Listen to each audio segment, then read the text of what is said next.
السلام عليكم ورحمة الله تعالى وبركاته. مرحبا بالجميع، أتمنى أن تكونوا في أتم الصحة والعافية. إن شاء الله في هذه الحصة سأخصصها لمستوى جدع مشترك علمي في مادة الفيزياء. التمرين أو سنقوم بإنجاز تمرينين. التمرين الأول هو أمامكم ويتعلق بكل ما له صلة بالتوتر الكهربائي أي la tension électrique. Donc vous avez le sujet devant vous, vous pouvez stopper la vidéo pour le lire convenablement, pour répondre aux questions différentes et après vous allez comparer vos résultats avec les miens. Alors vous avez ici deux circuits électriques dont les schémas sont représentés ci-dessous. Alors le premier schéma et le deuxième schéma. Donc l'interrupteur K est fermé, on a effectué les réglages nécessaires pour obtenir à l'écran les oscillogrammes représentés ci-dessous. Voilà l'oscillogramme correspondant à chaque circuit.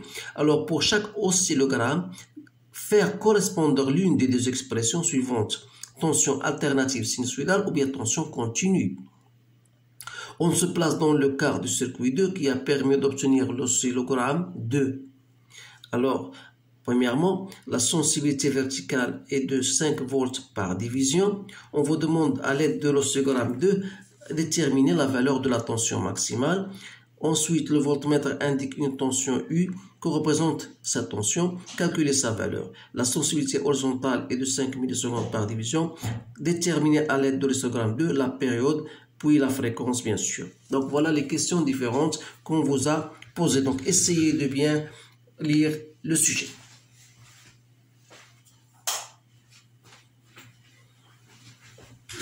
Et maintenant, je vais passer à la réponse. Donc, premièrement, pour chaque oscillogramme, faire correspondre l'une des deux expressions. إذن على حسب هذا الأوسيلوغرام تلاحظوا أو التذبذبات تلاحظوا بأن بالنسبة للأوسيلوغرام 1 تلاحظوا هنا il y a une tension qui est continue. Alors ici, il y a une tension à l'alternative sinusoïdale. Donc, on va dire que pour le circuit ou bien l'oscillogramme 1, donc ça correspond à une tension continue. Et pour l'oscillogramme 2, on a une tension sinusoïdale. Bien sûr, alternative. Voilà la réponse. Donc la deuxième question, on vous dit 2,1, on vous donne la sensibilité verticale 5 volts par div. Alors on vous dit déterminer à l'aide de l'oscillogramme 2 la valeur de la tension maximale. Donc si on voit bien sûr cet oscillogramme, on voit que la tension maximale est bien marquée par ces deux pointes, par ces pointillés là. Donc si vous prenez votre règle, vous remarquez bien en un carreau ou bien une division, on a 3 petites gradations, c'est-à-dire que un carreau représente 3 gradations. Alors ce point-là représente le 1/3 d'une division. Autrement dit, la valeur de la tension maximale, je dis voilà, on a 3 divisions, 1, 2, 3, et chaque division représente 5 volts. Je dois ajouter le 1/3 d'une division. Et toujours une division, ça vaut 5 volts. Donc j'aurai 5 fois 3 plus 1/3, donc c'est 9 sur 3. Donc 3 fois 3 ça fait 9, plus 1 ça fait 10, donc c'est 50 sur 3. Donc ça me donne à peu près 16,7 volts. Donc voilà la tension que je trouve en faisant le calcul. Maintenant, on vous dit voilà le voltmètre. Donc, si on mesure à l'aide d'un voltmètre une tension, cette tension, ça représente quoi? Ça représente la tension efficace. Donc, on dit que la tension représentée, bien indiquée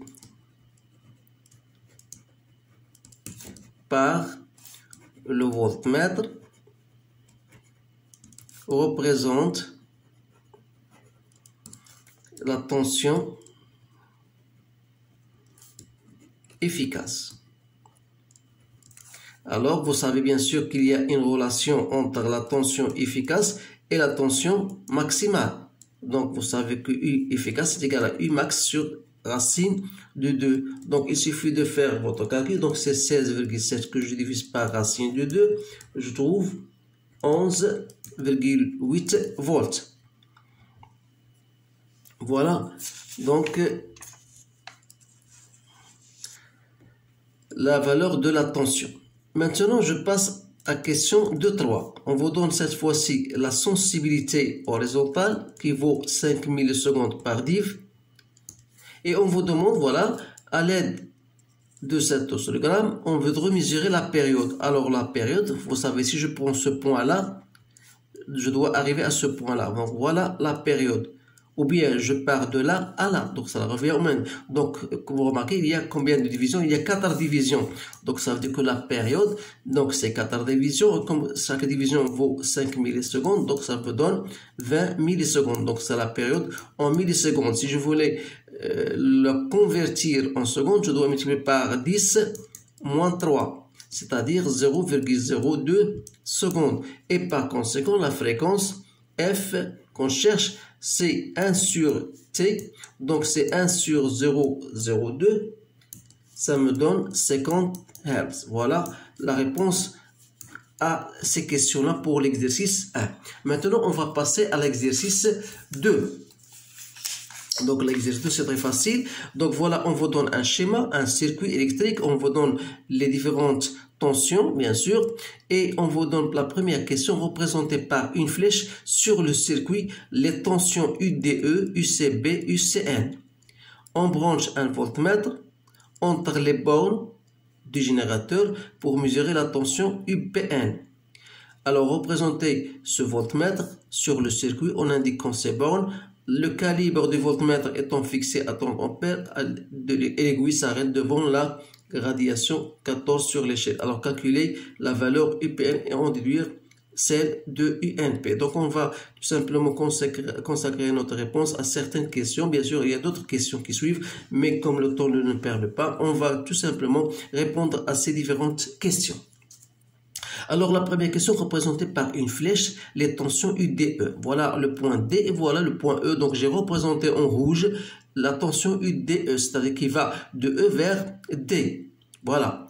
Donc, UCB, donc voilà UCB, je l'ai représenté comme vous voyez. Donc, ça vient, la flèche, ça va de B vers C. Et enfin, UCN, la voilà, UCN. Maintenant, on branche un voltmètre entre les bornes d'un générateur. Alors, pour mesurer la tension UPN, on devra quand même brancher un voltmètre. Et vous savez que pour la mesure de la tension, on doit brancher le voltmètre en parallèle avec le générateur. Mais à condition que de lier le pôle positif de voltmètre au pôle positif de générateur. Et le pôle moins au pôle moins. Donc voilà, j'ai bien représenté le voltmètre en parallèle avec le générateur. Voilà les questions 3. On va passer à la question 3. Le calibre de voltmètre étant fixé à 30 mètres. Donc on a pour l'exercice 2, donc vous avez le calibre, c'est 30 ampères. Et on vous demande l'échelle de l'ampère-mètre était fixée à 30, de radiation, calculer la tension UPN. Donc UPN en appliquant la formule que vous avez bien sûr en cours, donc c'est CN sur N0. Donc avec N0, c'est le nombre de gradations qu'on a, c'est-à-dire 30, et N, c'est l'aiguille s'arrête à la gradation 14, donc ça veut dire que UPN n'est autre que 30 calibre fois N, c'est-à-dire 14, et que je divise par 30, donc c'est 14 volts. Voilà la réponse à cette question. Et enfin, on déduire celle de UNP. Donc, vous savez que la tension UNP n'est autre que le potentiel au point N moins le potentiel au point P. Alors que UPN, c'est la tension en P moins la tension, le potentiel, pardon, c'est la potentiel en P moins le potentiel en N. Donc, vous remarquez bien sûr que ça n'est autre que le potentiel de P moins U de N. Autrement dit, je peux l'écrire, il y a UN, UPN. Donc, UNP, c'est moins UPN. Donc, UPN, donc moins UP plus NP. C'est bien ça.